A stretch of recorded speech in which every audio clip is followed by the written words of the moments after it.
if I can figure out how to pin a comment. Hi. Early, since I'm so, I never can do this well. Hold on. Okay, hold that down and it should say pin comment. Not happening. It moves too fast. Nope. Comment. All right, I don't think I can. Hi, everybody. So let's talk Georgia runoff, shall we? I got on here a little bit early. We are going to do a live with Jon Ossoff. And so I thought I would just talk to you guys a little bit first about, I want to hear from you, but let me just talk to you a little bit about why we're here. So Happy New Year, first of all. We all know that 2020 was a tough year, but 2021, people, we got to do something good here. And we are going to take all the love and solidarity and hope and joy that we gathered in 2020 and move it into 2021. And as we know that we all sent a message, didn't we? We sent a message in the election about what we wanted in this new administration. And Georgians, if you are on here, I am talking to you specifically, but Georgians turned Georgia blue for the first time since 1992. However, the work isn't done, everybody. So there is a Georgia runoff on January 5th, and I want to explain just quickly what a Georgia runoff is, and then I'm going to bring in Jon Ossoff, who is one of the candidates running for Senate in the Georgia runoff. Okay. So a Georgia runoff means that the people that were running back in November, there weren't enough votes to decide either way. So they are now doing a new election, which is January 5th in 2 days. And what is at stake is very clear and important. If we want to pass coronavirus relief and have strong economic recovery, protect our healthcare, lower prescription drug costs, restore the Voting Rights Act, we need to elect Jon Ossoff, who's going to come on here and talk to us, Reverend Warnock, and that way the Democratic Senate will work for Joe Biden and Kamala Harris, who we have put into office. So let me see if I can find, keep our state blue. Let me see if I can find Jon Ossoff. All right, people, work with me. All right, what do we have here? Let's see. View requests. Nope. Okay. All the comments are like overlapped, so I can't see them. Hi, Maho. Okay, so I am looking for, there you go. I see Jon Ossoff. Send a waiting for Jon Ossoff. This is exciting. Oh, he's connecting.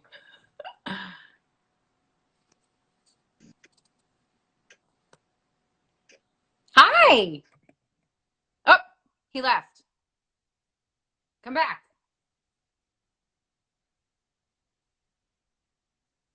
I think I have to do it again. Nope. You were there and then you're gone. Come on, people. Come on, people. Let's see if I can do it again. Nope. Huh. We can't see him. I know I can't see him either. Hi, Jen Garner. All right. Can you send another request, Jon Ossoff, from your car? Because I think he's about to go in. I see there's great questions coming through. Let me see if someone can help me. He was there, now he's gone. Any ideas, peeps, on how to find him again? Oh, I was just looking for my phone. I'm on it. Okay, we've got 4,500 people in here who have questions for Jon Ossoff and really important things to ask. How can I do this better? Okay, I'm gonna look again in here. Here we go, trying again.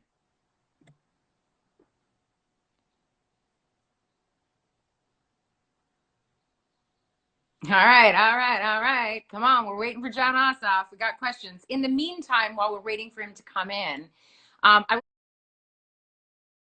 just remind everyone what we're talking about. We're talking about the Georgia runoff, which is incredibly important. Here he is. Can you see me? I'm so I sorry. can I had a see little him. connection Can issue. we hear Can you hear him? me?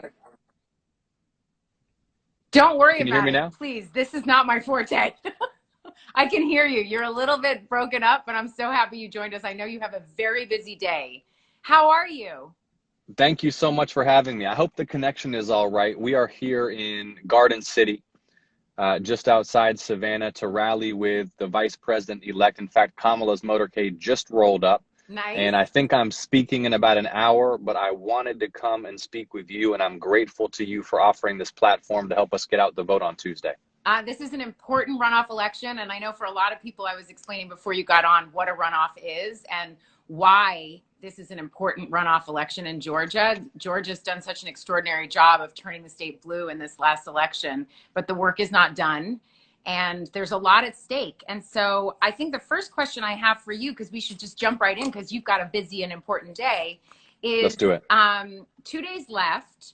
What compelled you to run? And by the way, what shall I call you? Oh, call me John, Okay, good. please. You can call me Yeah. Tracee.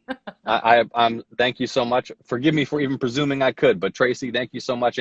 And shout out to everybody who is tuned into the live. Thank you for Yes, joining us. we've got a Yeah. great group. I'm so happy everyone's here. Happy New Year. And as I said, we're going to start this new year bringing all that good stuff from 2020. The bad stuff we'll leave behind. The good stuff we are going to bring into 2021. So my first question for you, John, is what compelled you to run? Because I know that you don't have a ton of public service, but a great record behind you that makes you a wonderful candidate and a person that can really help us move things along in the Senate. So what compelled you to run so we can hear it from you? Yeah, I decided to run because I'm impatient for change and because Georgia deserves better representation than we're getting right now. I run a business that investigates war crimes, human trafficking, corruption, crimes against humanity, death squads, murder for hire, corporate abuses. I'm passionate about fighting and exposing injustice and the abuse of power and standing up for people who don't have a voice. And we have a political system that is corrupt almost to its core. There are so many people in this country and in my state who are suffering, who need help. Yep. And I cut my teeth as a very, very young man working for John Lewis, and he inspired me also to believe that you don't need to wait to get engaged, that young people should be stepping up to the plate. Young people should be getting directly involved politically and running for office. And we've seen over this last year so much energy from young activists, young voters pushing forward on criminal justice reform, civil rights, environmental issues, economic justice issues. And I think that what's happening in Georgia right now with these Senate runoffs is part of that same energy. I agree. You touched on a couple things that I think are really important, and I think we really see that in Georgia, like the young people getting involved, but across this country, you being included in that group, and with the Civil Rights Act, and systemic racism and criminal justice and all that. What exactly can you explain as your plan for the Black community, particularly in Georgia? And I want to also state that this is an election that affects Georgians specifically, but it also affects all of us in this country because of the balance of power. And being able to let Biden and Harris really move their policies forward so that we can be supported and safe as Americans. We can get through this COVID crisis, both to end COVID and also get the economic relief everybody has. And Black and brown communities have been so disproportionately affected by COVID and systemic racism in this country. And so what are your plans for the Black community? Well, we can make the next 2 years the most productive for civil rights and voting rights legislation since the mid 1960s. I mean, I mentioned that, I got my start working for John Lewis and he became my mentor for nearly 2 decades.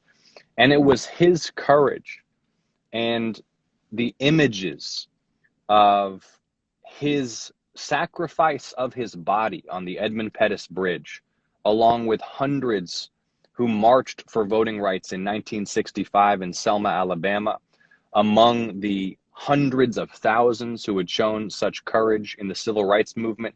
It was their courage and sacrifice that paved the way for passage of the Voting Rights Act in 1965. And indeed, the Civil Rights Act of 1964, all of the effort of that movement. And they made tremendous strides toward equal justice for all and real representation for every American. But we still have so much further to go. That struggle continues today. And our Constitution is meant to guarantee equal protection under the law.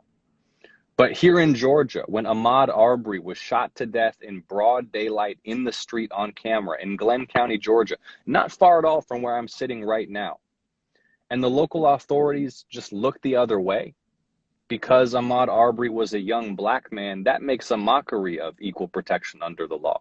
So we need a new Civil Rights Act in this country, which will establish national standards for the use of force, which will ensure that there is accountability where individual officers, police departments, prosecutors, judges engage in racial profiling or brutality or don't uphold the civil, human, and constitutional rights of every American, regardless of race and regardless of class. We can secure true equal justice for all in this country. But as you pointed out, when you asked me the question, the thing that folks really need to understand about these Senate races in Georgia is that they will determine the balance of power in the Senate. So our ability to get anything at all done depends upon victory here. Otherwise, the Republicans are going to try to do to Biden and Harris exactly what they tried to do to President Obama, which is to block everything. Yeah, and we've seen Mitch McConnell do that from the beginning. And I think part of what will happen, which, these are things that I've been learning and it's been really helpful, but the balance of power, Senate, House, is how decisions get made. So even if Biden, Harris, or come up with incredible ideas that are gonna help us all be safe, get us through COVID, if you can't pass those policies across the House, then it doesn't work. And you get stalemate. And so Mitch McConnell, we would like him out of being the one in power. And if we can get you and Warnock elected and get people out to vote, then we have a much better chance at moving things forward. Speaking of voting, you guys have 2 days left. So what do people need to do? And what do people need to know from a logistical standpoint about voting? Is early voting done? Where do people go? What is the thing that people need to know that are the top things in their head? Yeah, so Georgia voters need to know, yes, early voting is over. So there are two most important points. The first is if you've received or filled out an absentee ballot and you're still sitting on that ballot, you still got it at home. Maybe it's been sitting on the kitchen counter for 2 weeks and you just haven't gotten around to trying to send it in or drop it off. Now you got to drop it off. Take it to a ballot drop box or to your county clerk and drop it off in person. Or if you haven't filled it out, you don't want to deal with it anymore, you can just go and vote in person on Tuesday. But Right. Tuesday is the last chance. Tuesday is election day. It's the last chance to participate. And that absentee ballot has to be dropped off by 7:00 p.m. on Tuesday, or you got to be in line to vote by 7:00 p.m. on Tuesday. So I want to ask everybody in the comments right now to type the following. Text vote to 51015. Text vote to 51015. And if you are in Georgia, you will immediately find your polling place, all the information you need if you've still got an absentee ballot, where to drop it off, and how to get people in your own social circle, your family, your network, encouraged with all the information they need to vote on Tuesday. And I think it's worth just reflecting on how far Georgia has come. Like we John, you know, can you say all that of, one yeah, more go time? ahead. Can you say that one more time for me? I'm going to try Yeah. and pin it to the bottom. 5. Yeah, in fact, I'm typing it in here right now. It's text vote to 51015. Got it. I just popped it in the comments myself. I was going to try and pin it, but there's so many comments, it goes by too fast. 51015. Okay. Text vote to 51015. Okay, I'll do it again. I think, like, as we think about these races, I mean, if you had told people in Georgia a decade ago that Georgia would be the most competitive state in the country, and that the two Democratic candidates would be the young Jewish son of an immigrant mentored by John Lewis and a black pastor who holds Dr. King's pulpit at Ebenezer Church, Reverend Warnock, people's heads would have been spinning. But that's where we are now, and we're on the cusp of a great victory if everybody gets out to vote on Tuesday. It's really in the people's hands now. Well, I think that's one of the things that we really get to see. You know, they say every vote matters, but people feel disenfranchised and unempowered often. But we really saw in this last election that if you encourage people and remind them of their power and how to take those steps, how to get to vote, make a plan, all of those things. We're all incredibly busy, especially in COVID, and it's so difficult to do everything. People have a list that is a mile long. There's never enough hours in the day. People are trying to take care of their families. People are out of work. But these are the things that actually make the change that we need to see. And, you know, the last question I have for you is your plan around COVID relief and putting an end to the virus first. And COVID has had such a devastating impact on the economy, especially in communities in Georgia. What will the plan be, whether it's to get the vaccination out there or to continue this process and making sure that people are getting the economic relief that they need? Can you name some of those things for people as we start to say goodbye? Yes, absolutely. And this is such a good issue to illustrate how the decisions we make about voting or not voting, and the decisions we make about who represents us, has tangible consequences for our daily lives. Like, even right now with President Trump in the White House, Mitch McConnell, the Republican leader in the Senate, is blocking $2,000 relief checks for the people. They have no idea, and they don't care how badly people are hurting right now. Credit cards maxed out, on the brink of eviction or foreclosure. So many families having a tough time affording childcare. So many families having a tough time keeping the lights on, keeping food on the table. And through no fault of anybody's own, this is a deadly virus that's brought so much of our economy to nearly a standstill, and it's been mishandled by our government for the last year, making the crisis worse. So are people going to get those $2,000 checks for immediate short-term relief? Are we going to pass legislation to make testing and vaccines free for every American, so it's not just the wealthy and well-connected who get the vaccine? Are we going to get the resources to hospitals and nursing homes and local clinics who right now are still struggling under the growing burden of this outbreak? A lot of hospital systems are using their chapels as overflow for their critical care facilities. We have to get serious about this. Georgia, in fact, as you probably know, as you definitely know, hosts the CDC, the Centers for Disease Control, right? This is the top disease fighting agency in the world. And the mistake that's been made over the last year is that the politicians have ignored and suppressed the experts, the doctors, the scientists, and we got to put them in charge of the public health response. Yeah. So I want to quickly check and see if there's any important questions we want to. These are not questions for you. People want to know. People want to know what shows you're developing. Someone asked if I'm married. That has nothing to do with the Georgia runoff. That is not helpful. But people want to know. I was like, what? Okay, people get all up in your business on this. Yeah, no, this is social media, right? This is social media. What I would like to give you an opportunity to do, but first I want to say this. I want to say that you have spoken really authentically to communities, and especially the Black communities, about policies and how you are going to lead. And I think it's incredibly important. Your very frank way of communicating is something that we are looking for again.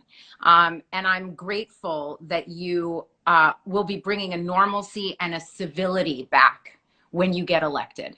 I would like to give you an opportunity before we say goodbye to just, if there's any last thing you'd like to say to the 3,000 people that are in Georgia, possibly, that might need to hear one thing that gets them out to vote. And then I just want to say to all of you out there, if you are in Georgia, if you've already voted, if you know someone in Georgia, if you have a social media platform, keep this on the top of people's minds. It is not just about Georgia, it's about all of us. We made our voices heard in this last election, and now this is still a part of it, and we have work to do, and we are depending on you, Georgia, to come through, and I know you can. And so we all need to keep gathering our energy together to keep this at the top of our minds. Got 2 days, and now what do you have to say? Well, I want to urge everybody to vote, and I want to ask people to vote not for the sake of my ambition, and not for the sake of a political party's power, but because of the real stakes for our daily lives. We can do so much good, and I want everybody watching to feel optimistic and hopeful about how much good we can do. We can raise the minimum wage. We can ensure that no young person in this country has to take on debt to get a college degree from an HBCU or from a public college. We can invest in job creation, infrastructure, clean energy to upgrade our quality of life, create more wealth for our communities, and save our planet. We can pass landmark civil rights and voting rights bills. There is so much good that we can do. And I am so excited about representing Georgia in the U.S. Senate to help push things forward and to be a voice for people who haven't had a voice in the United States Senate.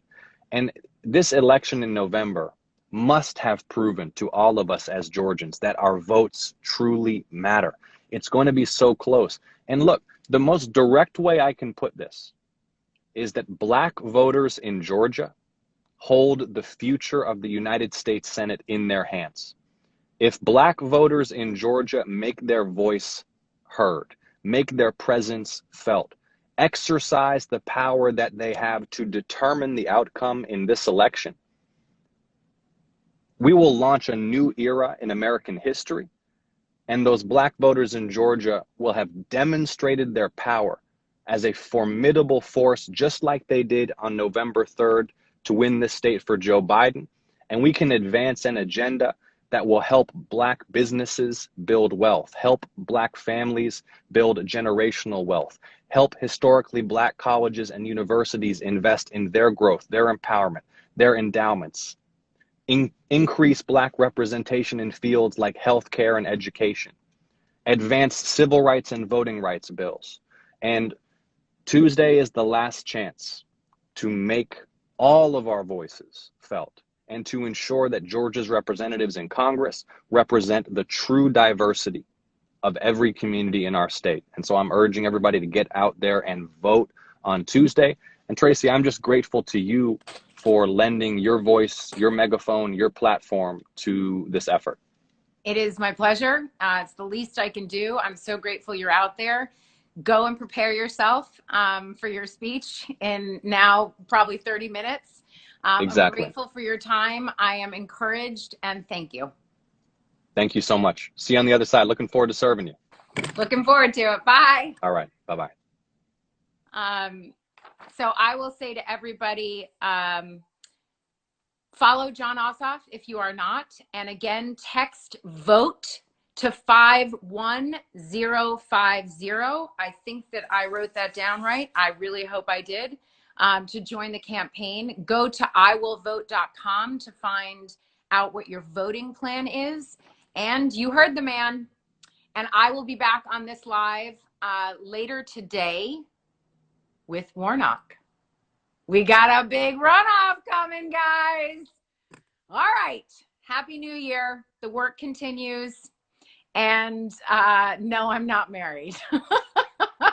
Goodbye, everybody.